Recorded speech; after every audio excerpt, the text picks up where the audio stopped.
A day of pomp and ceremony in Uganda, a day when 15 African presidents came to town, among them Robert Mugabe, Omar al-Bashir and Uhuru Kenyatta, here to see one of Africa's longest-serving leaders take his oath again. I, Yoweri Museveni, swear in the name of the Almighty God that I shall faithfully exercise the functions of the President of the Republic of Uganda.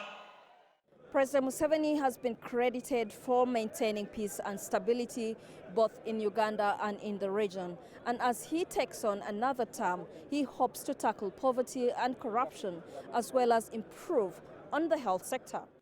We must expunge two weaknesses: corruption by public servants and the delay of decision-making. These two mistakes, corruption and delaying decision-making, irritate the public and frustrate the investors. It is betraying the country. People also have high expectations.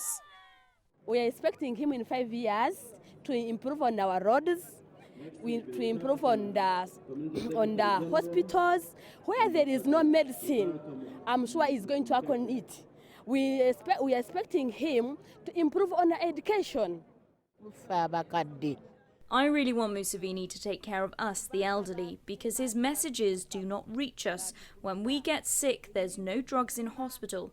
Even now, you see me, I'm sick. Despite the cheering, some question whether Museveni has been in power too long. Since 1986, he is now embarking on a fifth term. But Museveni received public backing from the head of the African Union, Idris Deby. He has ruled Chad since 1990 and recently won another 5 years. To President Museveni, this is your choice, and Africa has a choice. Africa needs him again. This great man is a tireless one, a freedom fighter against imperialism in Africa, and he's among leaders that are endeavoring for peace and security in Africa. But the opposition wasn't here. They don't accept Museveni won February's election. Since then, several have been repeatedly arrested. Isabel Nakiria, CCTV, Kampala, Uganda. Well, let's now get you more details on this story. CCTV's Isabel Nakiria is standing by in Kampala. Isabel, no doubt a momentous event in Uganda's political history that was nevertheless clouded by political dissent from the opposition, as well as the news of the shutdown of social media by the government there. Can you tell us whether or not that has been lifted now, and what is the latest there from Kampala?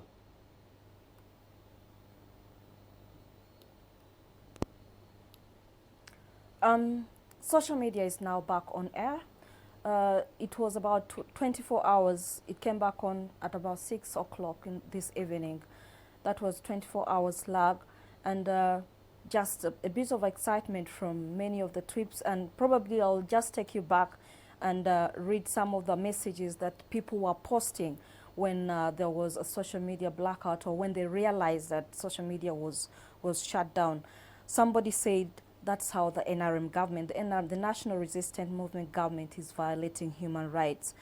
And then someone said, is there something political going on that the government is reacting to? And then another very interesting message was, Uganda's internet has been blocked. Deliver us from oppression. So there was a bit of mixed reactions from people across Uganda when social media was shut down. And of course, many of the social media people bypassed it using VPN, Opera Mini. Someone said true, but that you can access it via VPN. And another person said Opera Mini is the most perfect browser for Africa. So this is not the first time that social media has been shut down.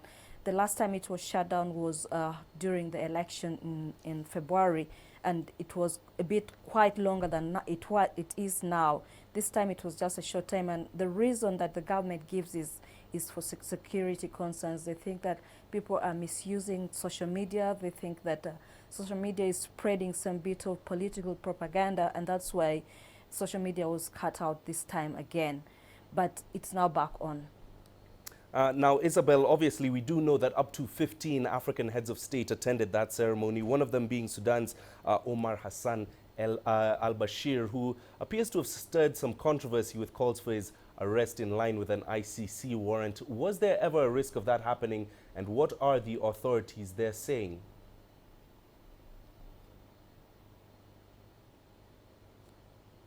Not at all. There was no risk at all for Omar al-Bashir to get arrested in Uganda. In fact, President Museveni was more harsher than before towards the ICC. He has been harsh before, but today he was more harsh.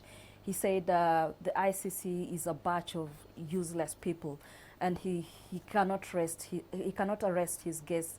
Bashir cannot be arrested in Uganda, so he's very welcome in Uganda. You must know that Uganda was the first country to refer a case to the ICC, and it's surprising that President Museveni will turn around and say that the ICC is a batch of useless people, and to him that he says he cannot hand Bashir over to the ICC.